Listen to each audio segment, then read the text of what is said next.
দক্ষিণী সিনেমার সবচেয়ে আলোচিত জুটি, একদিকে ন্যাশনাল ক্রাশ রাশমিকা মান্দানা, অন্যদিকে রাউডি বয় বিজয় দেবরকোন্ডা। এই দুই তারকার বিয়ে নিয়ে গুঞ্জন যেন থামছেই না। সাম্প্রতিক সময়ে সোশ্যাল মিডিয়ায় ঝড় তুলেছিল এক খবর। 2রা ফেব্রুয়ারি উদয়পুরে নাকি গোপনে বিয়ে সেরে ফেলেছেন রাশমিকা ও বিজয়। কিন্তু এখানেই গল্পে বড় টুইস্ট। রাশমিকা নিজেই ভারতীয় সংবাদ মাধ্যমে স্পষ্ট জানিয়ে দেন, ওই দিন কোনো বিয়ে হয়নি। খবরটি সম্পূর্ণ ভিত্তিহীন। এক কথায় উদয়পুরের বিয়ের গল্প পুরোটাই গুজব। 2রা ফেব্রুয়ারির খবর মিথ্যা হলেও 26 ফেব্রুয়ারি এই তারিখটি এখনো অনুরাগীদের মনে বড় প্রশ্নচিহ্ন।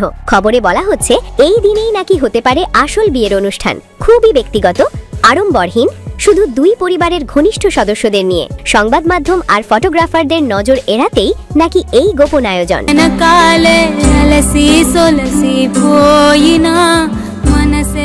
বিয়ে যতই ব্যক্তিগত হোক, প্রীতিভোজে কিন্তু থাকবে পুরো গ্ল্যামার। শোনা যাচ্ছে হায়দ্রাবাদে বিয়ের কয়েকদিন পর বড় আকারের রিসেপশন, যেখানে হাজির থাকবেন দক্ষিণী ও বলিউডের বহু তারকা মুখ। এর আগেও 2025 সালের অক্টোবরে রাশমিকা ও বিজয়ের বাগদান নিয়ে জল্পনা ছড়িয়েছিল। তখন রাশমিকার সোজা সাপটা উত্তর, বিয়ে নিয়ে কিছুই স্বীকার বা অস্বীকার করব না, সময় এলে আমরা নিজেরাই জানাবো। আর বিজয়ের সঙ্গে সম্পর্ক নিয়ে তিনি বলেন, বাড়িতে কোনো কাজের কথা বলি না, তবে কাজে কোনো সমস্যা হলে বিজয়ের সঙ্গে আলোচনা করি। বাড়িতে ফিরে শুধুই পরিবারের মানুষ হিসেবে থাকি। এই কথাগুলোই যেন সম্পর্কের গভীরতা আরো স্পষ্ট করে দেয়।